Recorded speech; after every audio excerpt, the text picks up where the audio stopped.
Yeah, but I pay her to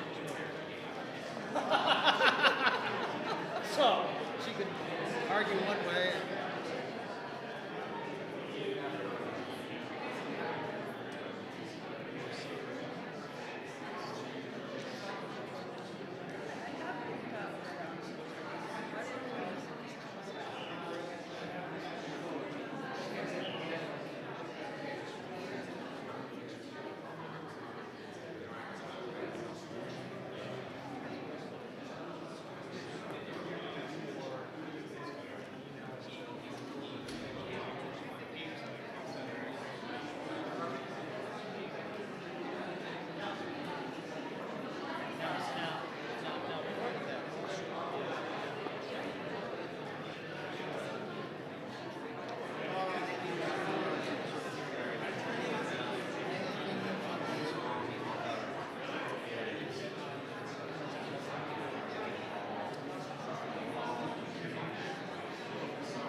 Trying to make an entrance, everyone.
Because Biden.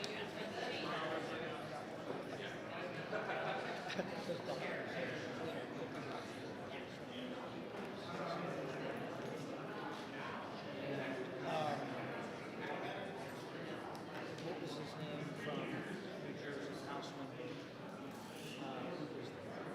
Who was there? His dad was a senator from West Virginia.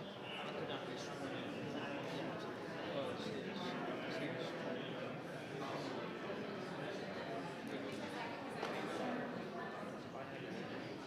Biden.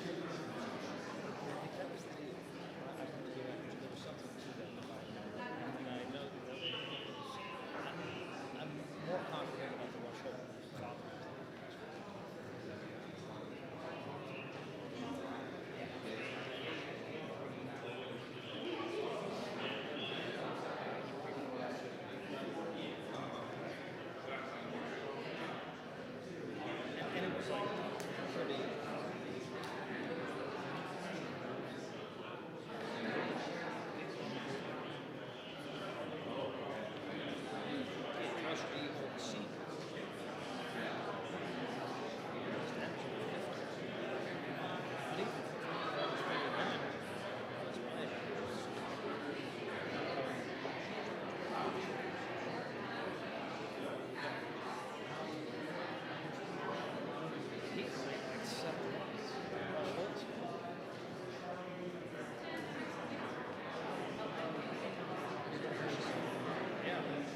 West Virginia.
Yeah.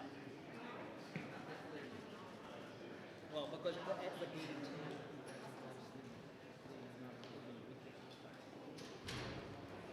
that's how things are.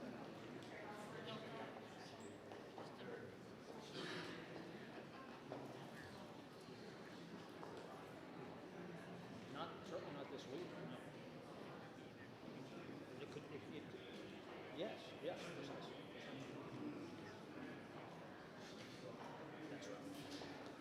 Yeah, it's 9 o'clock, so it's yeah, yeah. I'm good. Standing at the microphone's quiet.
religiously during the season. That's about 160, what, 5 games?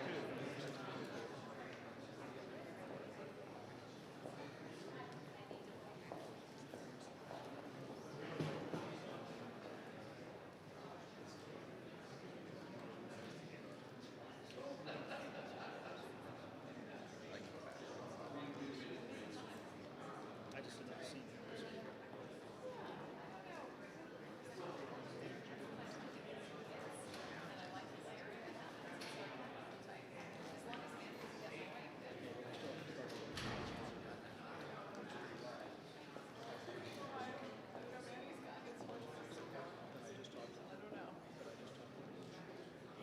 Hey Manny, just know I'm shooting right over your head. Huh? Huh? Talk to me? No, I'm just saying honestly.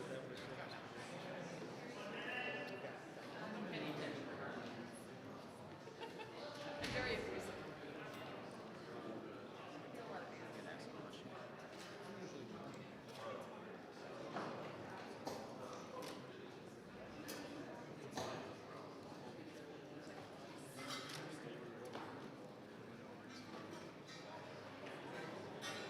So you weren't worried about my. Hey guys. Erica? It's just 1 minute. Oh, I'm sorry. Okay. Sorry. I know. I'm doing a lot of mansplaining. Yeah. This is what this is called. It's just 'cause I'm holding right in. Prevailing wage.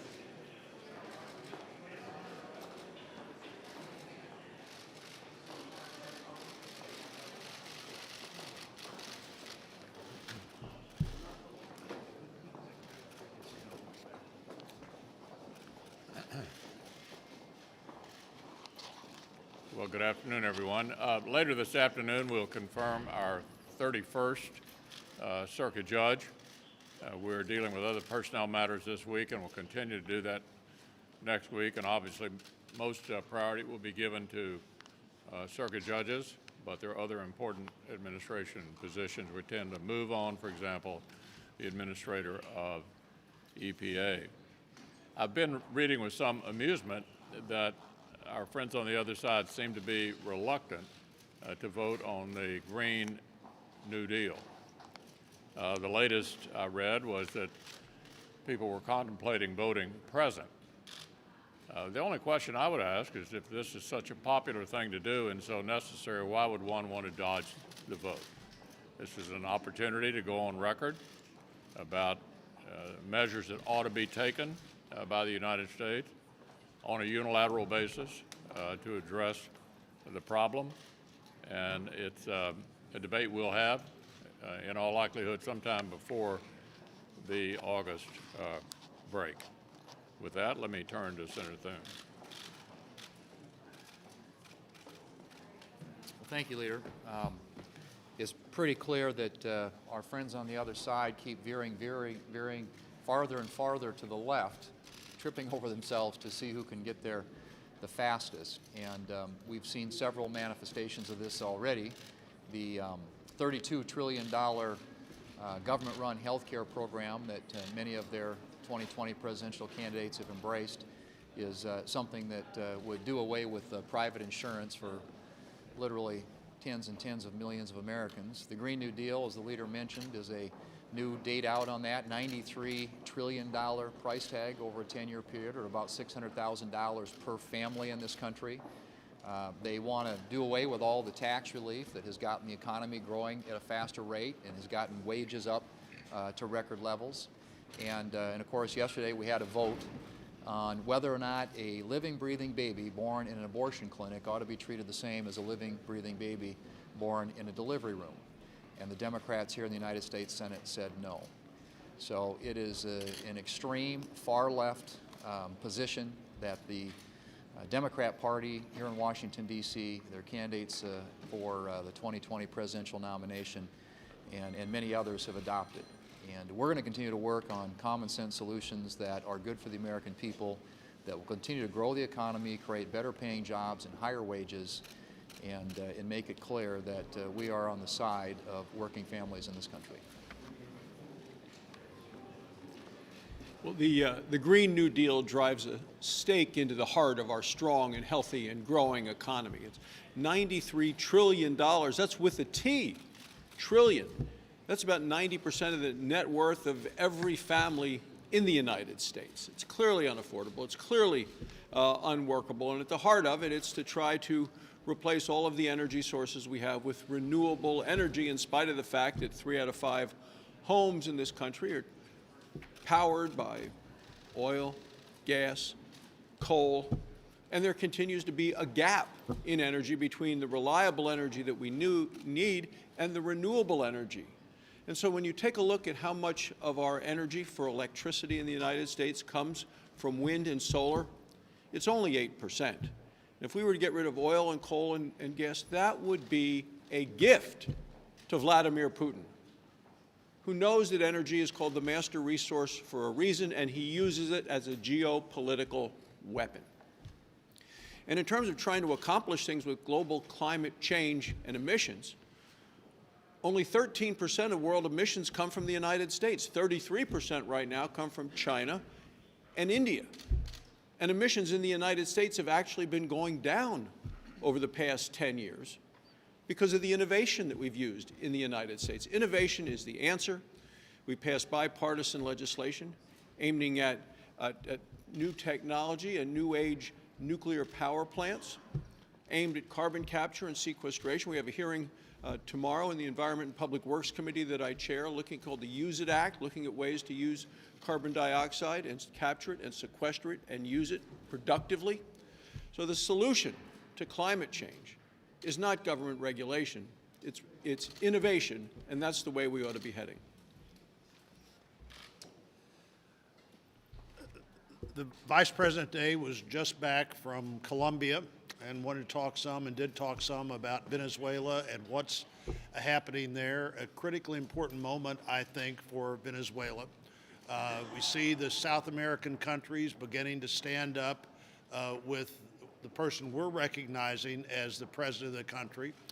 The presidents of Colombia and Chile and the Paraguay with him last week, the Lima group supporting the Venezuela democracy this week. The Vice President talked about Maduro dancing on the stage while his troops are firing on Venezuelans who are just trying to get basic food necessities. This is really a critical moment. We don't want to let what happened in Syria happen in Venezuela, where the moment was missed, where people trying to get freedom were allowed to be repressed, and the world community didn't stand up. President Trump, the first really to step up and recognize a government that can return democracy to Venezuela. South American presidents and countries all over the world standing with them. This is an important moment. We don't want to miss it. I'll also mention that the Vice President particularly talked about the leadership of Senator Rubio and Senator Scott from Florida about what they're doing to encourage and assist and aid the potential for freedom in Venezuela. Born alive babies, folks. Last night we had a vote on protecting the life of a baby that was born, and our Senate colleagues across the aisle rejected the notion that a baby should be protected, regardless of the circumstance that brought that baby into being. So I just want to express my disappointment today, a low point truly for the United States of America. You know, it is a common belief that we should protect the most vulnerable amongst us. And I don't know of anyone in this room that would argue a baby that is born alive, even from a botched abortion, is not a human being and is not the most vulnerable amongst us. So severe disappointment, folks, in the vote from last night, but I want to thank Senator Ben Sasse for bringing the bill forward. It was an important vote for us. We will continue fighting. I'd like to move on to China and our trade negotiations as well. I am encouraged when I hear that there has been significant progress coming through those negotiations. In my home state of Iowa, trade is very, very important, and 1 in 5 jobs in my home state of Iowa is tied directly to international trade. So we want to continue supporting the president, and I hear from my farmers that they believe in what he is doing. They are glad that someone is finally standing up against China and their unfair trade practices. But what I've heard from farmers with the Iowa Soybean Association is that it does keep them up at night. They do want to see additional progress with these trade talks. We would like to see them done soon, but we do want a good deal. So with those challenges, we do have opportunity. And so instead of seeing markets go away for our farmers, we would like to see expanded access, and we hope that the administration is able to achieve that goal. So thank you. Days ago, the governor of Virginia indicated on a radio interview that he thought it was acceptable to terminate the life of a child after that child had been born. People were horrified in my home state of Indiana and across this country, and Congress had an opportunity to act yesterday through the Born Alive Abortion Survivors Protection Act. All this act simply said was that a child that is born alive deserves a chance at life. What could be more fundamental than that? We were standing up as a body, as the United States Senate. We're standing up on behalf of those who don't have a voice against infanticide. We were able to cast our votes and indicate where we stood on this issue, and unfortunately, so many of my colleagues on the other side of the aisle did not choose life. I will continue to defend, as so many of my colleagues will, the lives, rights, and property of all human beings. Thank you. Leader McConnell? Yeah. Good afternoon. Two-part question here. What's the timing you see on when the House moves to the resolution of disapproval with the Senate? I know what the statute says. On the emergency designation? Yes. Yes. That's the first question. And then what about the latitude that you would give senators on your side of the aisle to vote for? Well, first, with regard to the emergency designation, we assume the House is going to act on that today. It'll come over here. It's privileged. It will come up. It can rest as long as 15 days, but I think it'd be reasonable to assume that vote will occur before the next Senate recess period. We had a very fulsome discussion of this issue in the conference at noon today with the Vice President and with a lawyer from the Justice Department. It dominated the entire discussions about the legality, the appropriateness, and all the rest.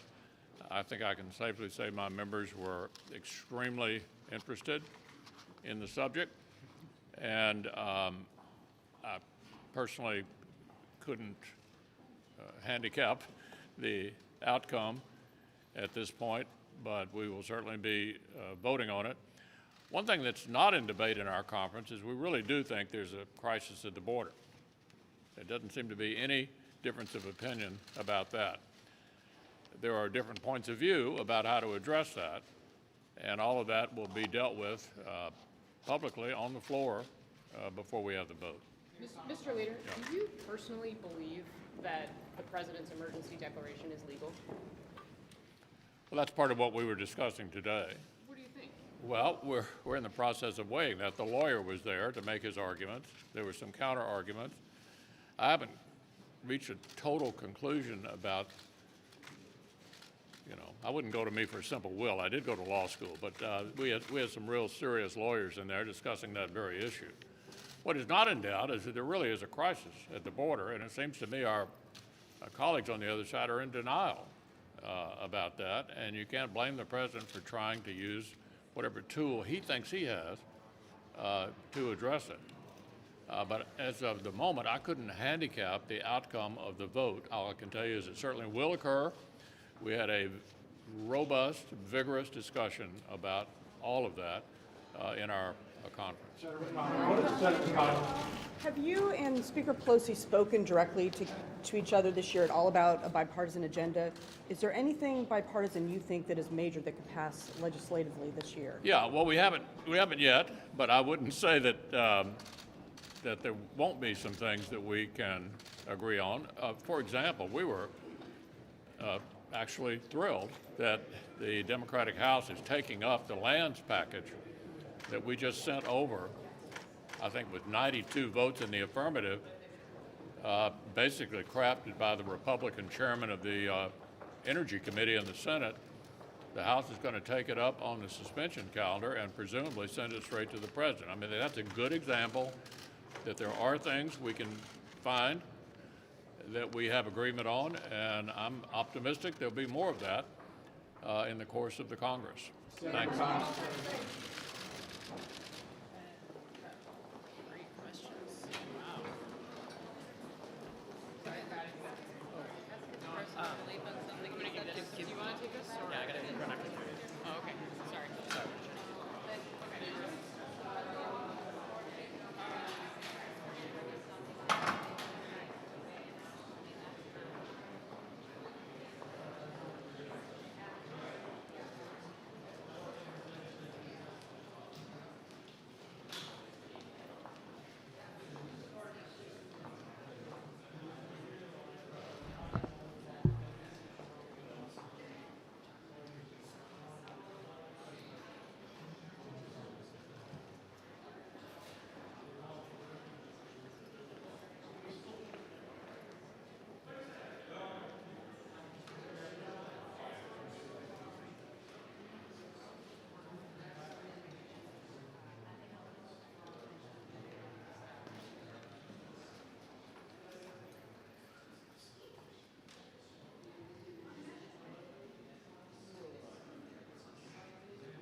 Okay. He's quiet. I guess we can go. Okay, good afternoon, everyone, and I'm proud to be joined by my colleagues, Senators Udall, Shaheen, and Coons, who you'll hear from shortly. Now, today, the House is voting on a resolution that gets to the very nature of our democracy.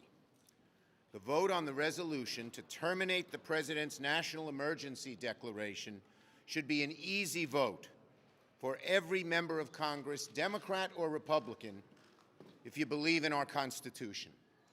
The Founding Fathers set up an exquisite system of checks and balances, and they were worried about an overreaching executive, and they gave Congress the power of the purse.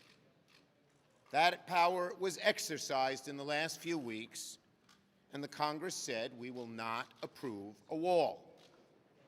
Now the President is trying to invoke an emergency. But there is no emergency, even by his own words. He said, I don't have to do it, but I want to do it. That's not an emergency. That is not an emergency by any stretch of the imagination. And just now that the President has invented an emergency out of thin air, the facts on the grounds haven't changed in any way. And all he wants to do is an end run around Congress. We know what he's doing. The question is, will our Republican colleagues participate in that? And just imagine what this might portend for our democracy if it's allowed to stand. What would stop any future president, if they failed in Congress, from declaring a national emergency and doing just what they wanted? It would be a large step away from democracy and towards autocracy. We do not want a president, no American, to be able to just do things by decree and get around Congress. In short, the president, unfortunately, is defacing the Constitution for his own personal gain. And members of both parties are alarmed about this. I've talked to many of my Republican colleagues. I can understand why Leader McConnell said he had a robust debate at his lunch. They're worried about this, genuinely worried. They're going to be pressured, but they are worried. And members of both parties should be incredibly alarmed about this gross subversion of presidential power. When you think about the best way to secure our president's border, this is not the way for a president or any president to exercise his authority. So I call on our Republican friends in the Congress to join us. This should be a moment of bipartisanship. This is a historic moment that historians will look back on as our democracy moves forward in a very difficult 21st century. I'd say to our Republican friends, if you believe our country's founders gave the Congress the power of the president, I'd say to our Republican friends, if you believe our country's founders gave the Congress the power of the purse, not the president, if you believe the Constitution needs to be respected at all times, not just when one party or the other is in the White House, and if you believe the Congress is a co-equal branch of government, vote for the resolution. On one other matter, before I turn it to my colleagues, it's being reported the Trump administration plans to create a committee of cherry-picked pseudoscientists under the NSC to counter the scientific consensus on climate change. This is maybe the most conspicuous symptom of the disease of climate denial that has infected the Republican Party and the hard right. So today, I announced that Senate Democrats are drafting legislation right now that would defund this fake climate panel. Senator Udall. Thank you, Leader Schumer. And I asked Leader Schumer to come today because I wanted to talk about the reality on the border, the real reality on the border, and the difference as to what we're seeing here in Washington. The first point to make is there is no emergency. The reality on the ground is that apprehensions from a decade ago are down 60%. So we've seen dramatic drop in apprehensions. Secondly, the overwhelming majority of the drugs that are coming into the United States are coming through ports of entry. They're not crossing out around the ports of entry and getting through the border that way. Number three, the lowest number of undocumented immigrants are in the United States today than there ever have been. And fourth, when President Trump went down to El Paso, the mayor of El Paso spoke up proudly about what a safe city El Paso was. And it is right on the border with the big Mexican city of Juarez across the border. So I couldn't agree more with Leader Schumer.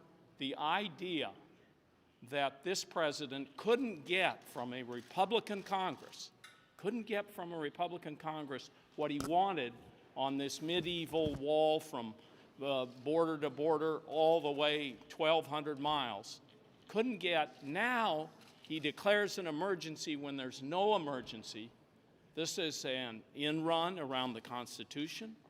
This is a president who is grasping for power, and he has to be reined in. And I would call on our Republican friends to stand up for the Constitution, to stand up for our congressional prerogatives. I'm on the Appropriations Committee. It's the Appropriations Committee that has the power of the purse. And the president should not be reaching out after we have acted and taking money that was allocated to the military to put it into this ineffective, wasteful border wall. And then finally, I just want to say, because I'm working with my Republican friends, I have talked to a number of Republicans.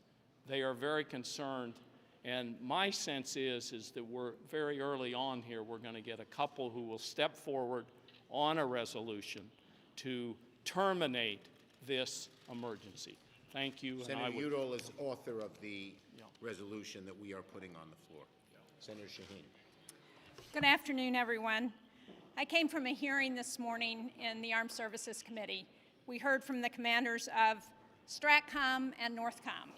They talked about the threats that are facing this country. They talked about the threats from Russia, from China. They didn't talk about any military threats from our southern border. They did talk about what we need to do to respond to these threats. They talked about the submarines from Russia that are a threat to the United States. And they talked about the importance of the National Guard in their missions to support what NORTHCOM is doing. What we know that the President is talking about for his emergency declaration is to take funding that has already been appropriated from Congress to support our National Guard, to support our military construction projects, and he's talking about taking money from those projects that are critical to ensuring the security of the United States and diverting them to a border wall that is not a problem in terms of the military threat to the United States.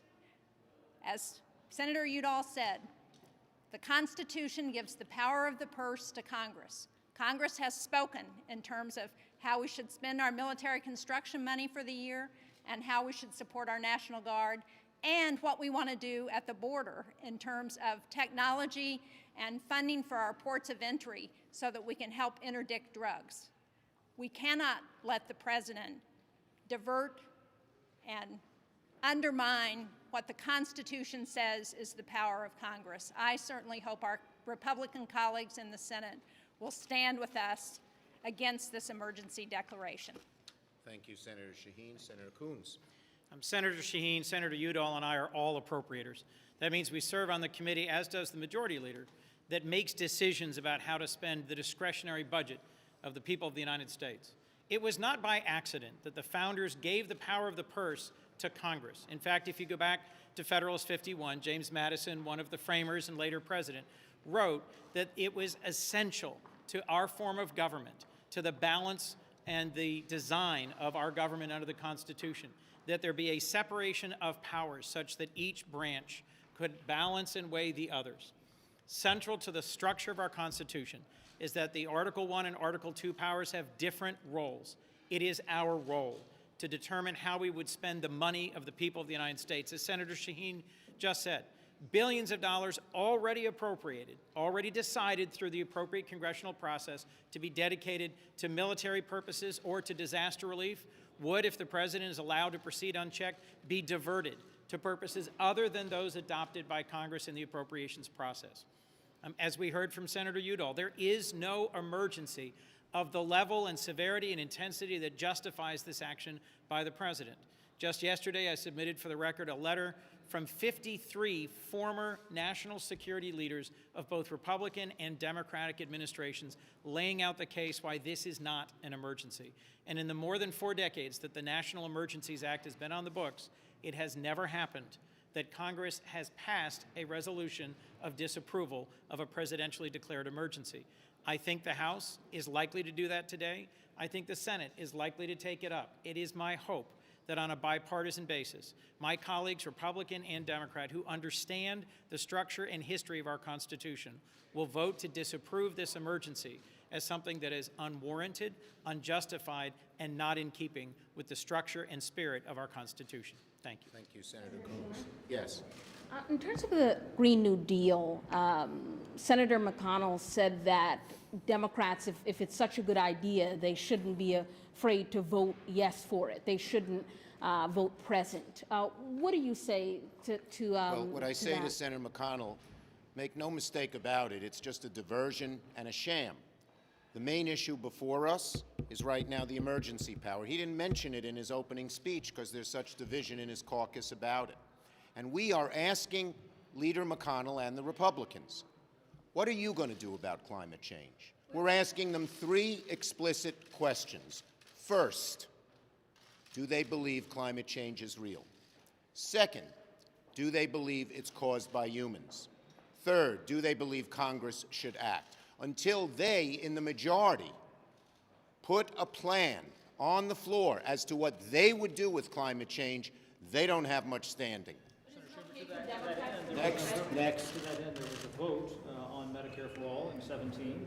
Your side all voted present. We wouldn't anticipate a repeat of that when they put this on the floor on the Green New Deal? Look, because this resolution is a sham and because we are asking our Republican colleagues to say what they would do. McConnell's been leader 5 years. Not a single bill to deal with climate's been on the floor. The first question is, what are they going to do? Because they are in the majority. We can't do anything on climate unless they get something done. We're not going to participate in shams. Taylor. How many Republicans do you think would get on the resolution? How many Republicans? Well, if you 3 things. Number one, I think there are 3 already who have come out for the resolution of disapproval. So we only need 1 more. Second, we've heard a lot of talk among our Republican colleagues that they don't like it at all. We know there'll be pressure put upon them. But third, they understand the Constitution, and they've talked about it for many years when McConnell was there, that there shouldn't be overreaching executive power. This is a greater when Obama was there, they talked about it over and over again. This is a far greater overreach than those things. And so I am very hopeful that we will have a very significant number, enough to pass it, maybe even with a margin, that this resolution that the House will pass will also be approved here in the Senate. Okay? Thank you, everybody.